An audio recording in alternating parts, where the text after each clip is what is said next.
संकटांना तोंड देता देता पुरता हिरमोड झालाय तुझा.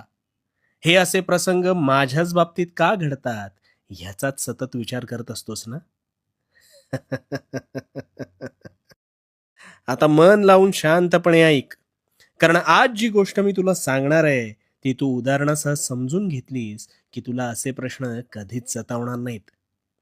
एकदा काय झालं, एक मनुष्य जंगलात एकटाच फिरकत होता. त्याला काही वेळात वाघाची डरकाळी ऐकू आली.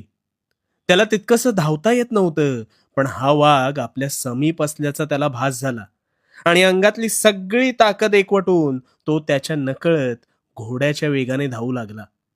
ज्या जंगलातून बाहेर यायला त्याला अर्धा तास लागायचा, त्याच जंगलाचे अंतर त्याने अवघ्या 10 मिनिटात पूर्ण केलं होतं. तो बाहेर आला आणि मागे वळून पाहिलं, तेव्हा त्याच्या मागे कुणीच नव्हतं. आणि आपल्याला धावता येत नाही, आपण कमकुवत आहोत, हा त्याचा संभ्रम ह्या प्रसंगातून का होईना पुरता मिटून गेला.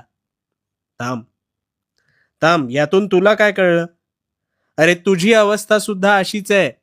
तुला स्वतःच्या ताकदीचा अंदाज नाही आणि त्याची जाणीव करून द्यायला संकट तुझ्या भोवती थैमान घालतात.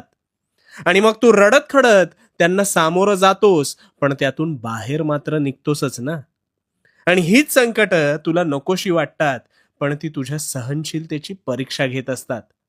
वाघ मागे लागल्यावर जसं तुला घोड्यासारखं पळता येतं, तसंच संकट मागे लागल्यावर तू ते मिटवण्यासाठी जोमाने पळू लागतोस. आणि हेच हवंय आम्हाला. तुझा मेंदू जितका निद्रावस्थेत असेल ना, तितकी तुझी प्रगती खुंटेल. पण याउलट उद्या परीक्षा आहे म्हणून तो वेगाने काम करतो. एखादी पात्रता चाचणी आहे म्हणून तोच मेंदू जोमाने कामाला लागतो.